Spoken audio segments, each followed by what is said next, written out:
क्या पेट्रोल और डीजल के दाम कम होंगे? क्या अगली बार जब आप टंकी भराएंगे एक ऐसे पेट्रोल पंप में तो आपके पेट्रोल और डीजल का दाम कम हो सकता है?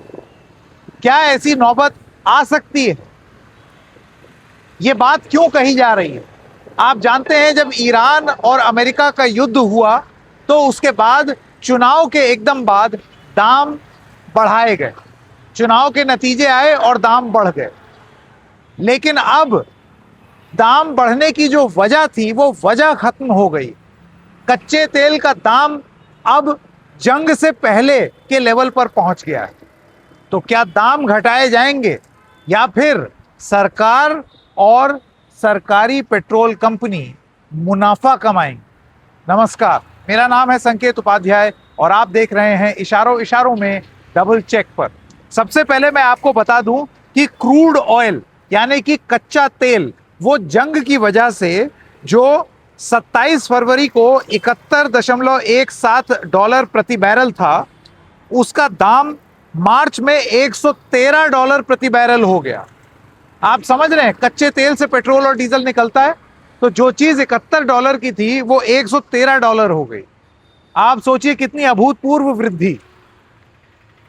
अप्रैल में ये $114 था, मई में ये $106 था, जून में भी आधे जून तक ये बहुत हाई था।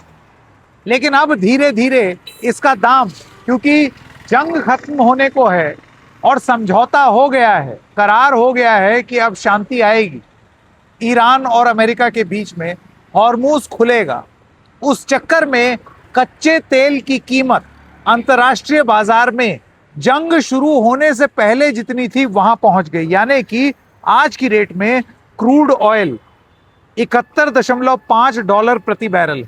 27 फरवरी को कितना था?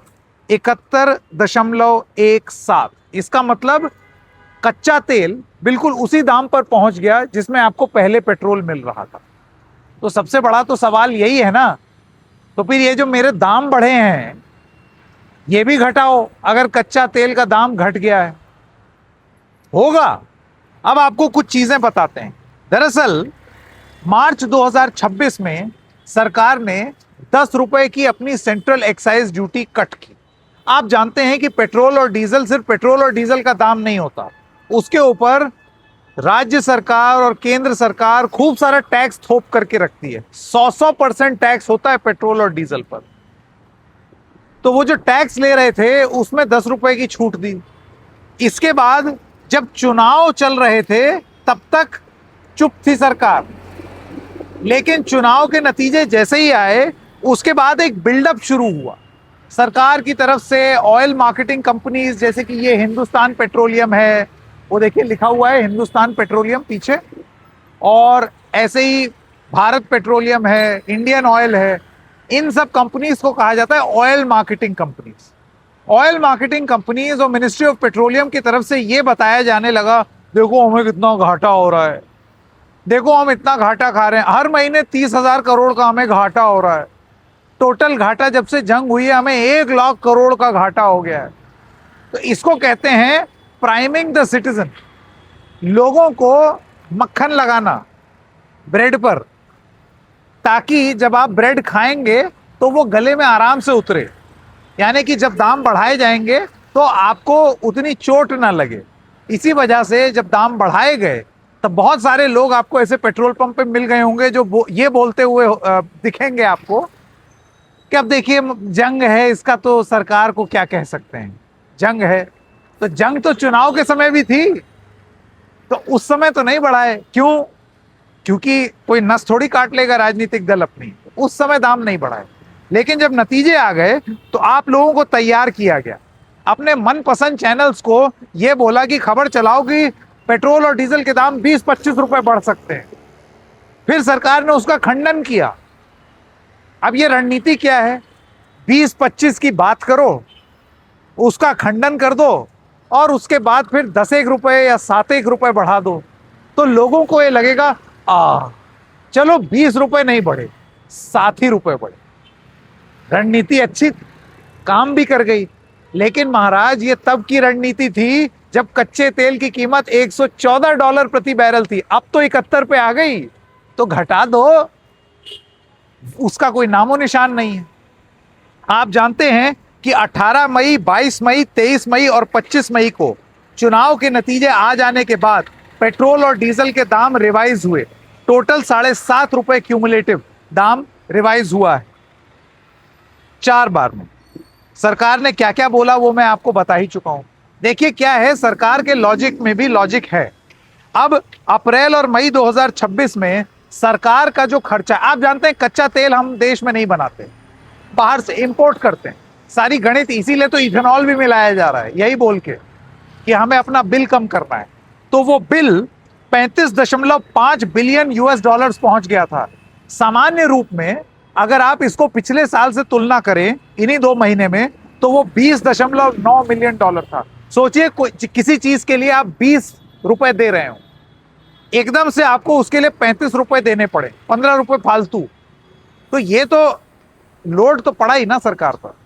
तो उनका लॉजिक भी सही है, बट ये आधा लॉजिक, और आधा लॉजिक इसलिए है क्योंकि इतिहास में जाते हैं, जब यूक्रेन की जंग के एकदम बाद कच्चे तेल की कीमत इतनी कम हो गई थी, 60 या 65 रुपए बैरल हो गया था, तो आपका दाम घटा नहीं, सरकार ने अपने टैक्स बढ़ा दिए, ऑयल मार्केटिंग कंपनीज ने अपना मुनाफा कमाया, और मुनाफा भी क्या कमाया है, आंकड़े देखिए। साल 2023-24 में ऑयल मार्केटिंग कंपनीज का मुनाफा था 80,986 करोड़। 2024-25 में ऑयल मार्केटिंग कंपनीज का मुनाफा था 33,602 करोड़। 2025-26 में, जिसमें बीच में जंग भी हो गई, उस साल में भी मुनाफा था 77,821 करोड़।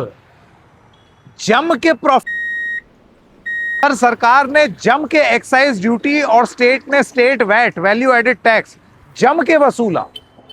यह बताया कि देखो 4 साल से दाम नहीं बढ़े हैं। यह नहीं बताया कि महाराज जब कच्चे तेल की कीमत कम थी तो मेरे दाम घटे क्यों नहीं। ये तो आप खूब बता रहे हैं कि दाम बढ़ाए नहीं, ये बताओ ना कि घटाए क्यों नहीं जब इतना कम दाम था, प्रॉफिट कमाया। अब 2026-27 में पहली तिमाही में लॉस होगा, 1 लाख करोड़ का बताया जा रहा, ठीक है ना, ये कोई डिनाई नहीं कर रहा। लेकिन अब मेन चीज ये है कि अब क्योंकि कच्चे तेल की कीमत नीचे आ गई, बताओ मेरा दाम कब कम करोगे। तो सरकार के सूत्रों से यह बताया गया है कि पहले लॉस रिकवर हो जाए, उसके बाद। आधिकारिक रूप से इस बारे में किसी ने कुछ नहीं बोला। अब लॉस रिकवर को आप क्या मानते हैं, लॉस रिकवरी क्या होती है, क्या लॉस रिकवरी आप उसको परिभाषित कैसे करेंगे। लॉस रिकवरी का मतलब क्या ये हुआ कि मैं no profit no loss situation में आ जाऊं, मेरी जो जितना पैसा ये कंपनियां लगा रही हैं उतना वसूल लें, तो वो no profit no loss recovery होगी। जितना पहले प्रॉफिट कमा रही थी वहां पहुंच जाएं, वो रिकवरी होगी। सरकार जो बढ़ा हुआ सेंट्रल एक्साइज टैक्स और स्टेट वैट ले रहे थे वो दोबारा लेने लगे, वो फुल रिकवरी होगी। रिकवरी की परिभाषा सरकार नहीं बताती, और इस वजह से आपको और मुझे हमेशा असमंजस में बना करके रखेगी कि हमें बड़ा घाटा हो रहा है। अरे भाई, आप हम लोगों के पेट्रोल और डीजल से भर भर के टैक्स लोगे, भर भर के पैसा लोगे, हम तक बेनिफिट ट्रांसफर नहीं करोगे, मुनाफा कमाओगे और उसको अपनी रिकवरी बताओगे, तब तो फिर आपकी रिकवरी कभी होगी ही नहीं। तो पहले तो यह तय करना पड़ेगा कि रिकवरी क्या है। कोई ये नहीं कह रहा है कि कंपनियां घाटे में चली जाएं, भाई चाहे सरकारी हो चाहे अपनी जेब से पैसा है ना, सरकारी टैक्स पेयर पे ही चलती हैं कंपनी, कोई नहीं चाहता कि कोई घाटे में जाए। लेकिन सरकारी कंपनियों का मकसद प्राइवेट लिमिटेड कंपनियों जैसा नहीं होता कि वो पैसा ही पैसा, बाबू भैया पैसा ही पैसा, ऐसे नहीं ऑपरेट करते। तो अब जब दाम कम हो रहा है तो थोड़ी गरीबों की भी सुन लो। जिस तरीके से चरणबद्ध तरीके से दाम बढ़ाए थे वैसे ही चरणबद्ध कम भी कर दो, क्योंकि फिर राहत मिल जाएगा लोगों को। सीधी सी बात, क्रूड ऑयल प्राइस जब कम था तो आपने उस समय दाम कम नहीं किए, मुनाफा कमाया। आज आप रो रहे हैं कि मेरा बड़ा लॉस हो गया। तो जल्दी से जनता को यह बताइए कि आप दाम कब कम करेंगे और उसकी परिभाषा क्या होगी जो आप कह रहे हैं कि हमारी रिकवरी हो जाए।